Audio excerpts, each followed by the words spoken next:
Alright, how y'all doing? I hope y'all doing good. This is Nick and welcome back to Basketball Trading Room. Today we have another weekly edition of the top 5 sleeper ads that I have, so I won't waste any time. Let's get into the list. First up is Justin Edwards of the Philadelphia 76ers. Edwards has been a bright spot on an injury-riddled Sixers team this season. His rookie season has been pretty solid as he's averaged 10 points, 3 rebounds, and a steal in 26 minutes. But with those injuries I mentioned earlier, Edwards has been getting a lot more time to shine on the court. Edwards has taken full advantage of the extra minutes and is showing that he can produce. His averages have jumped up to 20.6 points, 3.2 rebounds, 2.6 assists, and a steal in his last 5 games in 37 minutes a night. In terms of fantasy, Edwards has been a top 25 player over the last 7 days as he continues to fill the stat sheet. The 76ers plan hasn't changed since the injuries of Joel Embiid and Paul George, so the young guys like Edwards will continue to play a majority of the game, and I believe Edwards can keep producing. Edwards is rostered in 34% of leagues, with 21% of that coming in the last day, so make sure you can grab this hot commodity. Next up is Dallas Mavericks center Kai Jones. Jones has appeared in 33 games this season, with 28 of those coming with the Los Angeles Clippers earlier in the season. Jones didn't eclipse 10 or more points any game with the Clippers, but since being picked up by the Mavericks, who really just need bodies at this point,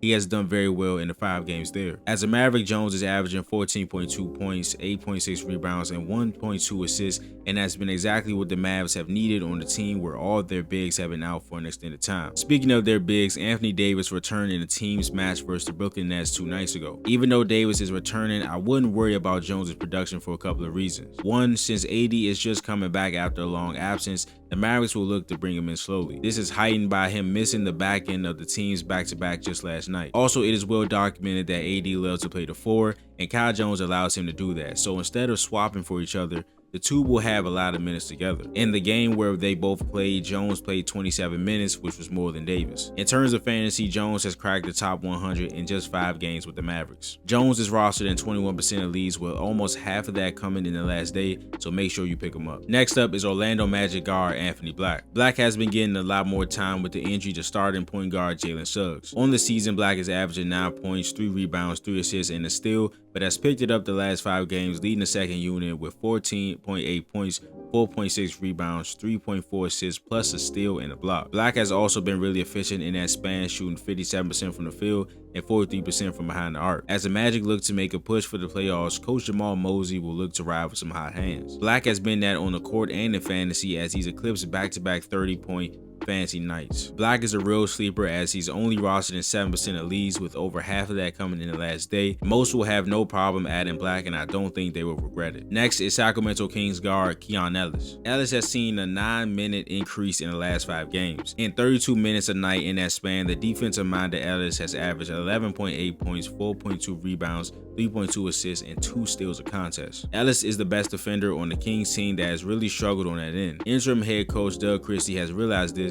In the last 3 games, Ellis has played over 37 minutes in each. Along with the defense, Ellis has been the definition of a 3-and-D wing, shooting 54% from 3 in his last 5 games. I believe you will be catching a really good trend of playing time for Ellis as the Kings look to stay locked into that playing position. Ellis is rostered in only 26% of leagues, so I would look to add him before that number heightens. Last but not least is Brooklyn Nets forward Trent Warford. Warford has appeared in 34 games this season, averaging 10 points, 3 rebounds, and 2 assists per game, but he has been really good as of late. His minutes have jumped up to 26 a game in his last 5, and his production has matched. Warford has been totaling 15 points, 3 rebounds, and 2 assists, and has scored in double figures each of his last 5 games. In the fantasy world, Warford has cracked the top 80 in the last 7 days, and I really like the way his playing time and production is trending towards the end of the season. If Warford is all good health-wise, I don't see any reason why the Nets will switch anything up this late into the season, so I expect to see a lot more of Warford. Warford is only rostered in 6% of leagues, with 4% of that coming in the last day,